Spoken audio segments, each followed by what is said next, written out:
کیا آپ جانتے ہیں کہ جشن میلاد النبی صلی اللہ علیہ وآلہ وسلم منانا چاہیے یا پھر نہیں؟ اور کیا آپ کو معلوم ہے کہ قرآن پاک میں اس حوالے سے کیا فرمان ہے؟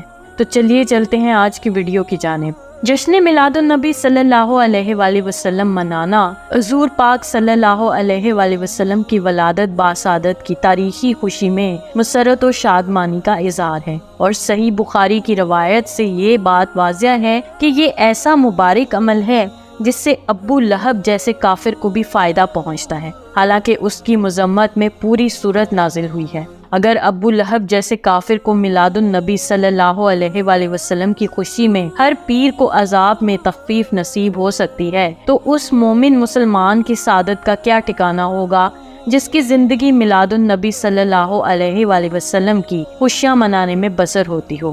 حضور سرور کائنات صلی اللہ علیہ وآلہ وسلم خود بھی اپنے یوم ولادت کی خوشی مناتے اور اس کائنات میں اپنے ظہور وجود پر بارگاہ رب العزت میں سپاس گزار ہوئے ہوتے۔ پیر کے دن روزہ رکھتے۔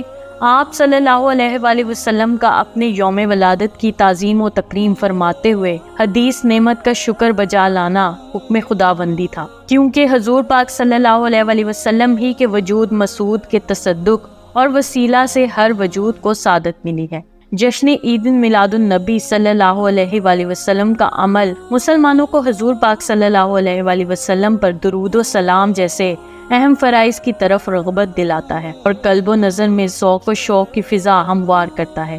صلوات و سلام بذات خود شریعت میں بے پناہ نوازشات اور برکات کا باعث ہے، اس لیے جمہور امت نے میلاد النبی صلی اللہ علیہ وآلہ وسلم کا انعقاد مستحسن سمجھا۔ جشن عید میلاد النبی صلی اللہ علیہ وآلہ وسلم کا ایک اہم مقصد محبت و قرب رسول اللہ صلی اللہ علیہ وآلہ وسلم کا حصول اور فروغ اور آپ صلی اللہ علیہ وآلہ وسلم کی ذات گرامی سے مسلمانوں کے تعلق کا احیاء ہے، اور یہ احیاء منشائے شریعت ہے، چونکہ حضور پاک صلی اللہ علیہ وآلہ وسلم کی ذات اقدس امت مسلمہ کے ایمان کا مرکز و محور اور حقیقی اساس ہے۔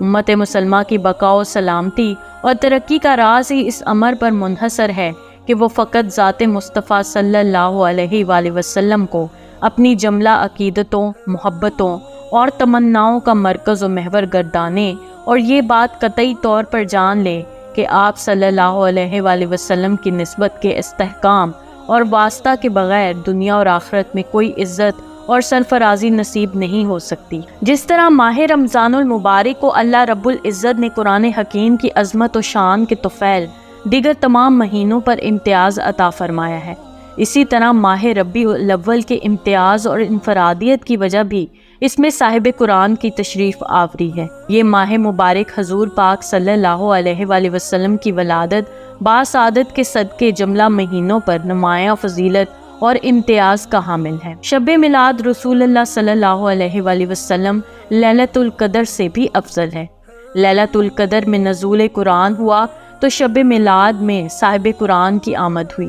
لیلۃ القدر کی فضیلت اس لیے ہے کہ وہ نزول قرآن اور نزول ملائکہ کی رات ہے، اور نزول قرآن قلب مصطفیٰ صلی اللہ علیہ وآلہ وسلم پر ہوا ہے۔ اگر حضور پاک صلی اللہ علیہ وآلہ وسلم نہ ہوتے تو نہ قرآن ہوتا، نہ شب قدر ہوتی، نہ کوئی اور رات ہوتی۔ یہ ساری فضیلتیں اور عظمتیں میلاد مصطفیٰ صلی اللہ علیہ وآلہ وسلم کا صدقہ ہے۔ اللہ تعالیٰ نے ہمیں لذت و توانائی سے بھرپور طرح طرح کے کھانے عطا کیے، پینے کے لیے خوش ذائقہ مختلف مشروبات دیے، دن رات کا ایک ایسا نظام اوقات دیا جو سکون و آرام فراہم کرنے کے ساتھ ساتھ ہماری ضروریات زندگی کا کفالت کرتا ہے۔ سمندروں، پہاڑوں اور خلائے بسیط کو ہمارے لیے مسخر کر دیا، ہمیں اشرف المخلوقات بنایا اور ہمارے سر پر بزرگی اور عظمت کا تاج رکھا۔ والدین، بہن بھائی اور اولاد جیسی نعمتوں کی ارزانی فرمائی، الغرض اپنی ایسی عطاؤں اور نوازشوں سے فیض یاب کیا کہ ہم ان کا ادراک کرنے سے بھی قاصر ہیں، لیکن ان سب کے باوجود اس نے بطور خاص ایک بھی نعمت کا احسان نہیں جتلایا۔ لیکن ایک نعمت ایسی تھی کہ خدائے بزرگ و برتر نے جب اسے اپنے حریم کی برائی سے نوع انسانی کی طرف بھیجا تو پوری کائنات نعمت میں صرف اس پر اپنا احسان جتلایا اور اس کا اظہار بھی عام پیرائے میں نہیں کیا بلکہ اہل ایمان کو اس کا احساس دلایا۔ مومنین سے روئے خطاب کر کے ارشاد فرمایا۔ ترجمہ: بے شک اللہ تعالیٰ نے مسلمانوں پر بڑا احسان فرمایا کہ ان میں انہی میں سے عظمت والا رسول پاک صلی اللہ علیہ وآلہ وسلم بھیجا۔ اسلام میں اللہ کی نعمتوں اور اس کے فضل و کرم پر شکر بجا لانا تقاضائے عبودیت اور بندگی ہے، لیکن قرآن نے ایک مقام پر اس کی جو حکمت بیان فرمائی ہے وہ خاصی معنی خیز ہے۔ ارشاد فرمایا۔ ترجمہ: اگر تم شکر ادا کرو گے تو میں تم پر نعمتوں میں ضرور اضافہ کروں گا، اور اگر تم ناشکری کرو گے تو میرا عذاب یقیناً سخت ہے۔ اس آیت کریمہ کی روح سے نعمتوں پر شکر بجا لانا مزید نعمتوں کے حصول کا پیش خیمہ بن جاتا ہے۔ پھر نعمتوں پر شکرانہ صرف امت محمدیہ پر ہی واجب نہیں بلکہ سابقہ کو بھی اس کا حکم دیا جاتا رہا۔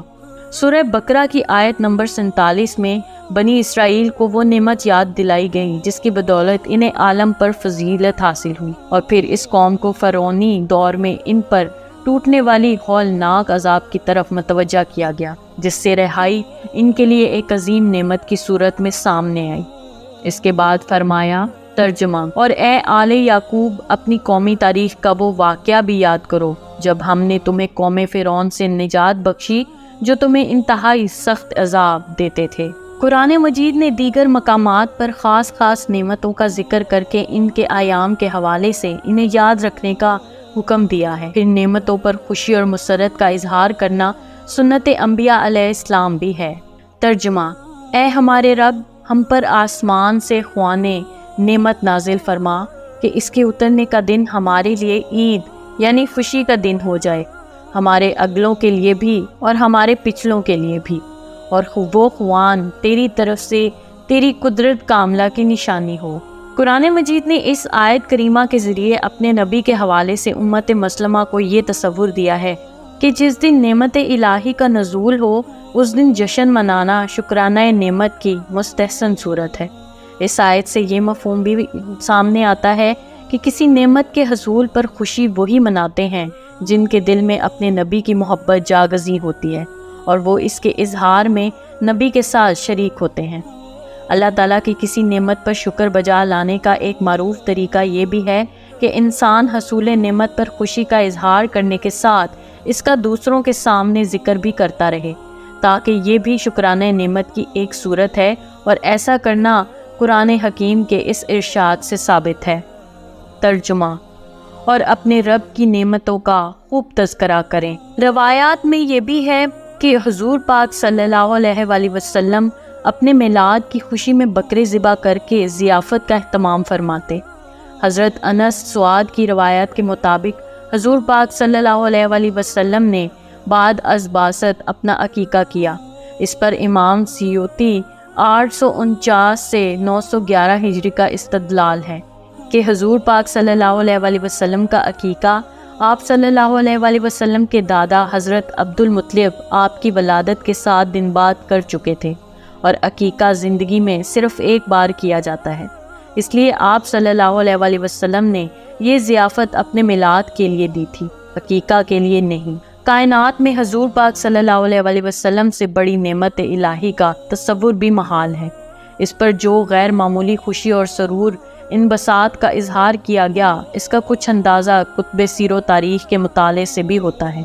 ان کتابوں میں فضائل و شمائل اور خصائص کے حوالے سے بہت سی روایات ملتی ہیں جن سے یہ واضح ہوتا ہے کہ خود اللہ تبارک و تعالیٰ نے اپنے حبیب حضرت محمد مصطفیٰ صلی اللہ علیہ وآلہ وسلم کی ولادت مبارکہ پر خوشی منائی۔ اس طرح کی مزید دلچسپ ویڈیوز دیکھنے کے لیے دیکھتے رہیے میرے چینل کو لائک، سبسکرائب اور شیئر ضرور کیجیے، اور ساتھ ہی ساتھ بیل آئیکن کو بھی دبا دیجیے۔ شکریہ۔ اللہ حافظ۔